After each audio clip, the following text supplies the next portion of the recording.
Doy ahora la palabra al excelentísimo señor Demeke Mekonnen Hassen, viceprimer ministro y ministro de Relaciones Exteriores de Etiopía.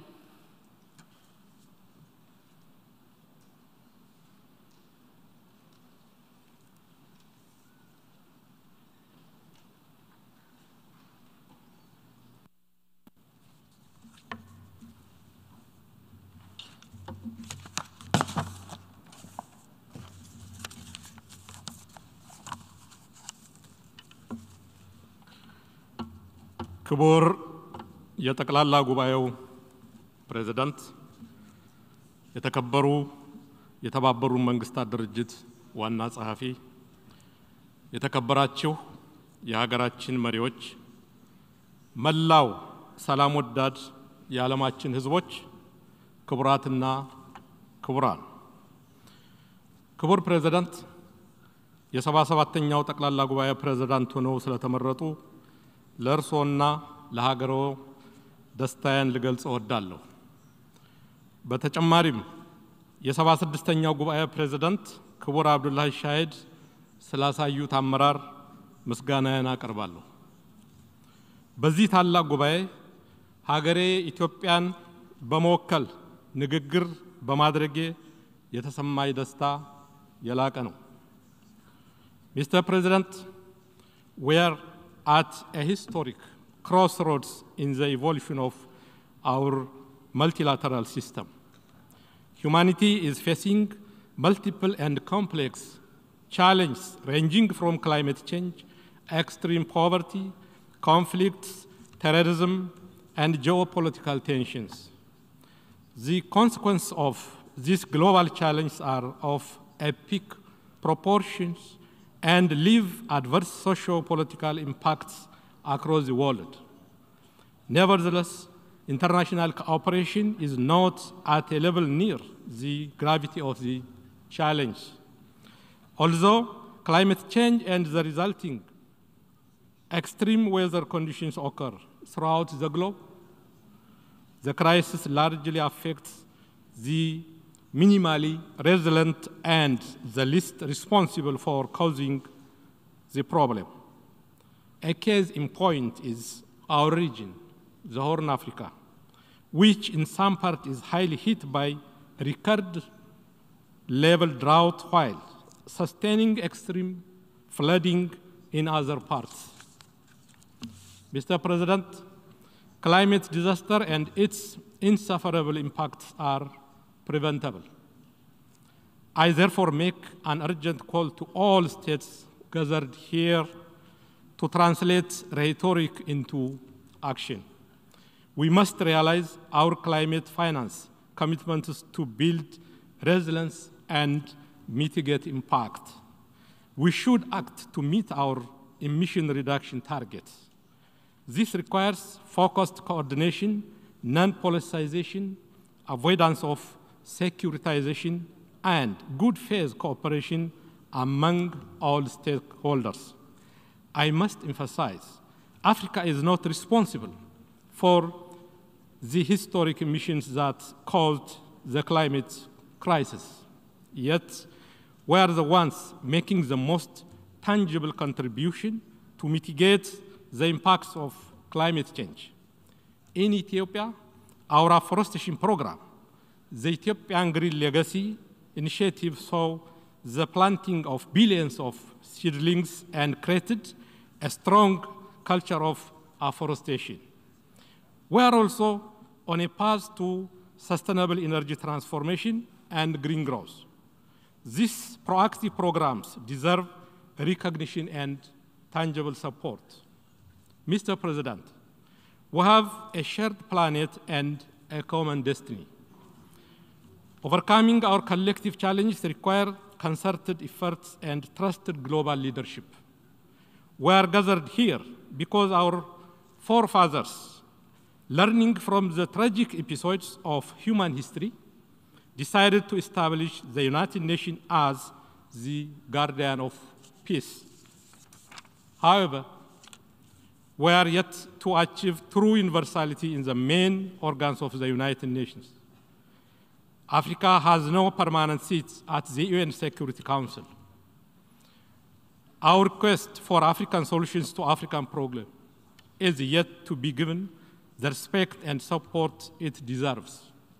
We believe these considerations underpin the credibility of the Council in the continent.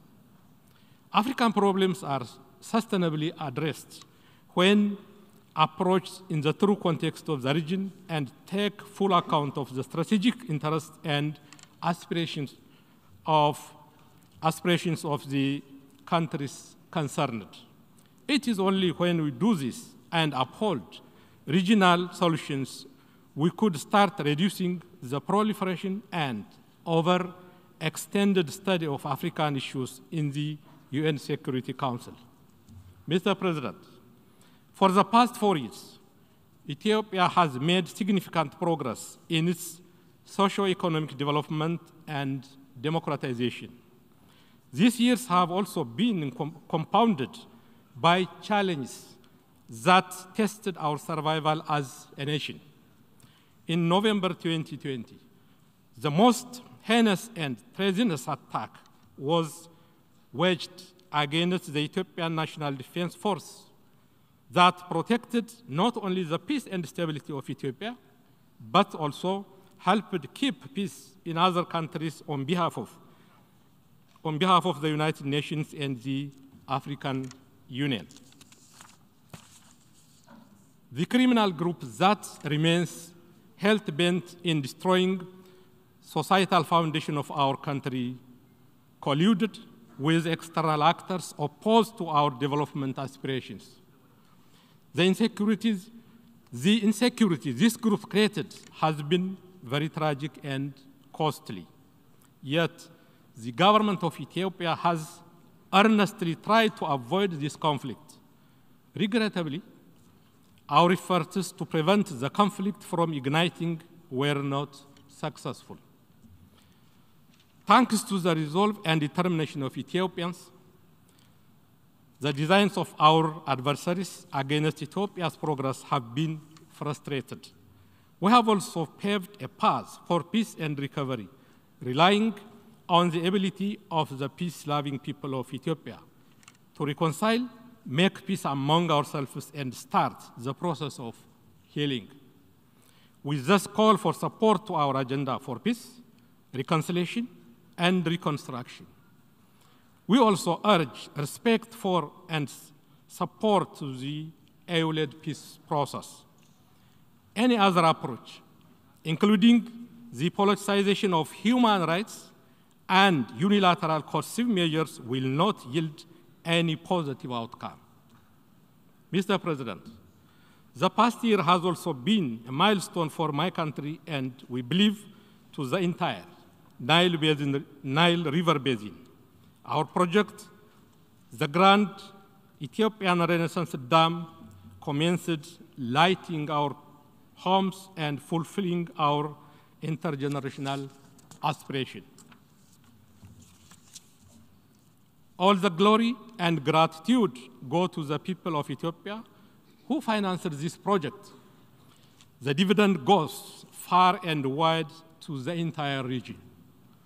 Taking this opportunity, I reiterate Ethiopia's commitment to equity and cooperation in the use of transboundary rivers and shared prosperity with all riparian countries.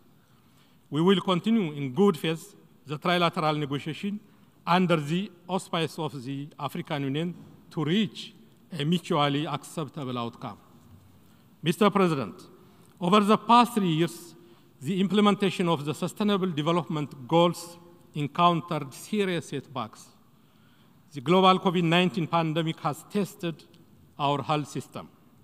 Global trade in goods and services was halted, causing a great deal of loss to our economies. The response by international financial institutions has been below the required level and did not account for the special vulnerability of least developed countries. As the Secretary General of the United Nations put it, it is necessary to turbocharge the implementation of the SDGs.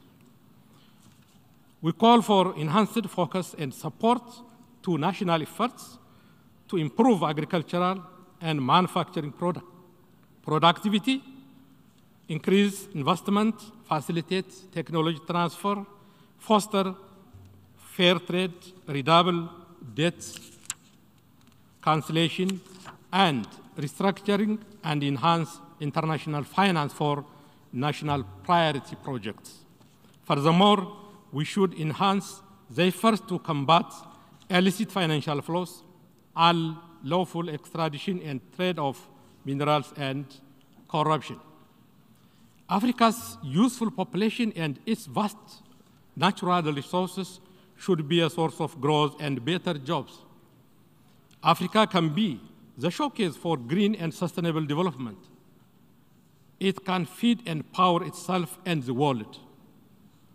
This requires reform of the global financial architecture to ensure more equitable, speedy, and collaborative cooperation based on the needs and potential of least developed countries. More importantly, we must actively support governments that work to create a conducive environment for the prosperity of their countries. In addition, Africa's effort to chart its destiny must not be complicated by big power competition. Mr. President, allow me to conclude by re-emphasizing the need to scale up international cooperation. The gravity of the challenge we face today demands us to come together in search of collective solution. We need more, not less, multilateralism. We shall continue to uphold our cardinal principles of independence, impartiality, integrity, non-interference, sovereign equality, and non-selective to maintain a working multilateral system rooted in the Charter of the United Nations. We need to reform our global institutions to reflect current realities. We need to make them more representative and responsive to the demands of the time. Only through genuine solidarity and concerted action could we ensure collective security and prosperity. I thank you all for your attention and wish you, Mr. President, a successful term of office. I thank you. አመሰግናለሁ። Agradezco al viceprimer ministro y ministro de Relaciones Exteriores de Etiopía.